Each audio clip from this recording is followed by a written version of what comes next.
G'day, Justin Hogg from RightSource here, talking about client profitability, and more so, how do you use client profitability? Because a lot of people I deal with understand the concept of client profitability. So they're either working in service industry or projects. They go, oh yeah, we get it. You know, we want to be profitable and you want to be working with clients that are profitable. Yeah, but okay, that's good. Contextually, how do you actually use client profitability in your business? So let's go through that. That's what I want to sort of talk through today, and the actual application of it, not just the theory of it. So where you start with client profitability is where everyone's going to be familiar, is the numbers. So you will want to, as part of your business, if you're dealing with clients, have an ability to look at the revenue you're generating from those clients and the cost that you're incurring in producing that revenue, to understand how much profit you're making from your clients. And this is across the board. Now, that sounds relatively simple. It's quite often not the easiest first step, depending on how you've captured your data. But that is the first step in looking at client profitability. Now, people can often get lost in the numbers stage and dive in too deep. So once you've got, and it often comes down to cost. Well, what cost do I put towards my client? Because quite often you'll have direct costs where if you're providing services and labor, well, okay, it might be, well, I know how much time we're spending on it, okay. You might have a project you're working on, so you know what materials you're putting to that project, so that's easy. But then where people start to get confused is, well, what about the rent that I pay for my building? Should I allocate that across my clients? Or some of my overhead costs, should we allocate those? Now, you can definitely do that, and there's nothing wrong with doing that.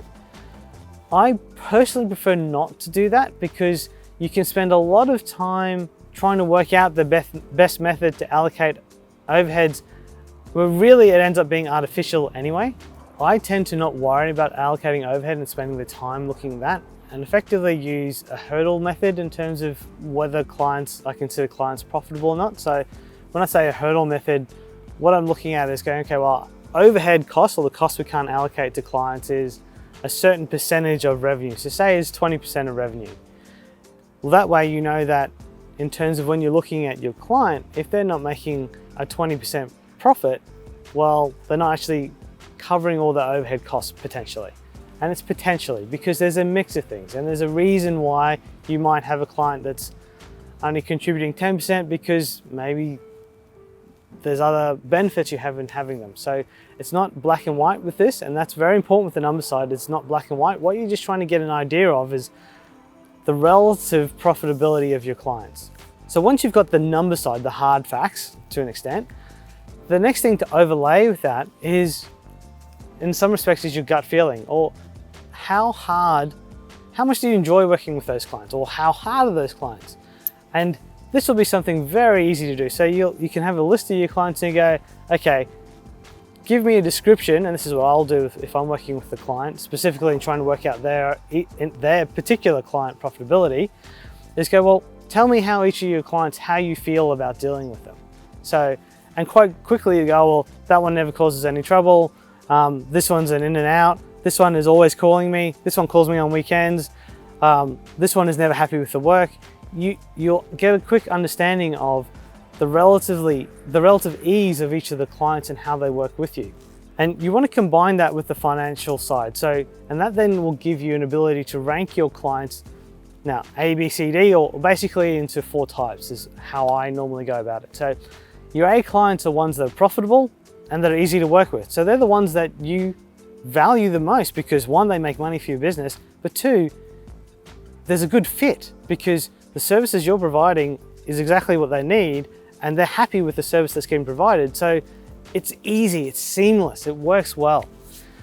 The B type clients are ones that are profitable still, but a bit more work. So they take a little bit more effort, they potentially take up a little bit more of your time, and there's usually not as straightforward a path, but they still are profitable for your business and are still ultimately happy with the service that they're getting provided. Your C clients are the ones that are still great to deal with, but they're not making you any money. So the ones that are, enjoy your service, or you enjoy working with them, but ultimately when you look at the numbers, they're not actually making you a lot of money. So it's good to understand your C clients, because they're ones that you could do a bit of work with to potentially move them into a B or an A. depending on either being able to deliver the services more efficiently or look at how much you charge them potentially. We've done ABC, the last one's D. D clients are ones that don't make you money and you don't like dealing with, or that are just a lot of hard work to deal with. Now, every business has these. It's just the way things evolve. And sometimes clients might have started off as an A or B and have moved to a D.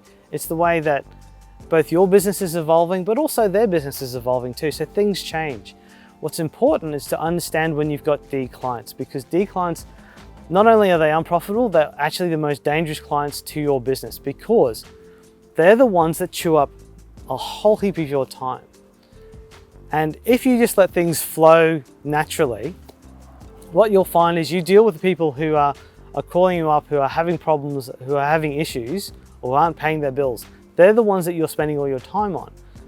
Now, if these are also the ones that aren't making you any money, you're actually spending all your energy on unprofitable business, which ultimately means those clients that are A or B that are profitable for your business, you're not giving them any love.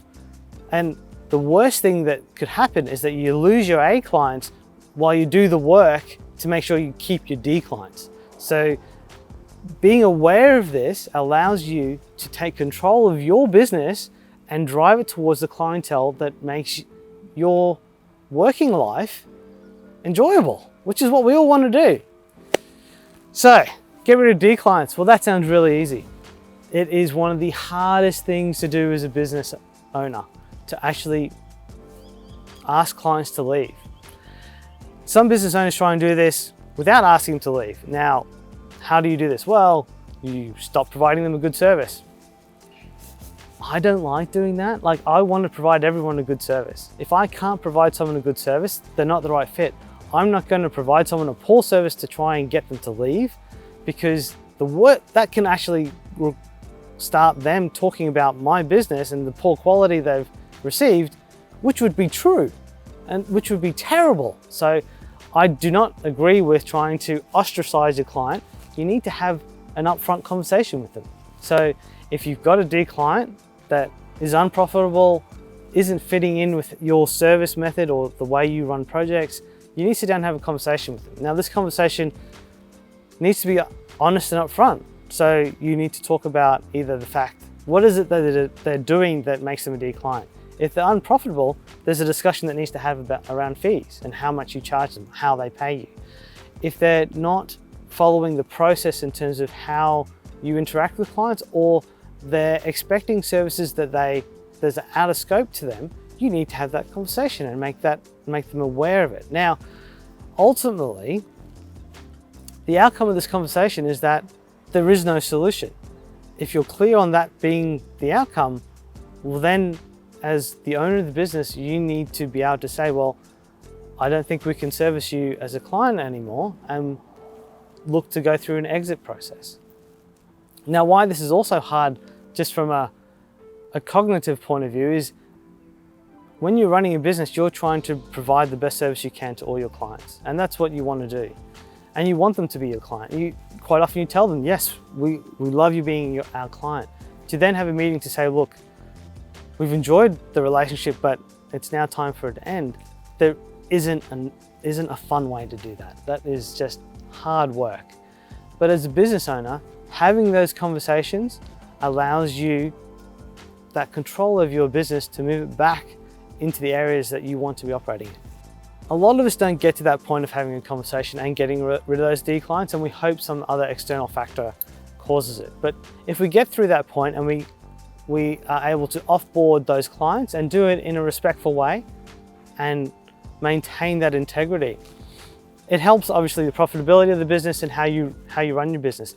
But some other benefits that help that you may not be aware of until you actually do it is, one, it actually helps the culture of your business. And most businesses, part of their culture is they want to act honestly and with integrity. Well, if you're continually servicing a client that you're not happy with and you're frustrated with, but you're not having an honest conversation with, your staff see that. So then they see this message, and it's an indirect message, but it's a message nonetheless, where you're frustrated with the client, you're not happy with how they're treating you, but you're not doing anything about it. But then you want your clients, your staff to act with integrity as well, where you're not showing that integrity. By having that honest conversation with clients that aren't fitting your business actually is a demonstration of integrity, which then your staff will see and will actually improve your culture and show them that they're able to act with integrity as well when dealing with clients. The other thing with getting rid of these D clients that is quite, and having gone through the process myself, which is quite empowering as a business owner, is that all of a sudden, all this time you were spending on clients that didn't appreciate the work you did and quite often either wouldn't pay on time or would argue fees all the time, and not having those people there and being able to put your energy towards those clients that actually appreciate your service, you find you have all this extra space now for more clients to actually go out and look for those opportunities to find other clients to fit your business. So not only have you got rid of those clients that are unprofitable, you've got more space for more profitable clients. So it actually is like spring coming, and you actually, doing a hard cut of your garden and cleaning away all the dead wood. All of a sudden it flourishes because it isn't having to support unnecessary weight, and it really makes going to work every day as an owner much more enjoyable. So there's some of my thoughts in terms of how you not only look at client profitability, but how you actually use it in your business to make a meaningful difference in your business and the enjoyment that you have going to work every day. If you enjoyed this video, definitely feel free to chuck your details in terms of subscribing, or have a look at the other videos that we've got on the channel. There's a lot in terms of helping your business run smoother and understanding that financial side and the governance side of your business and how that can help you enjoy going to work every day. If you've got any other questions about this video, chuck them in the messages below, or feel free to check me out on LinkedIn. Happy to answer questions you might have in regards to this topic or any other topic you've got in terms of accounting and the finances in running your business. Thanks for watching again today. It's been Justin Hogg from RightSource.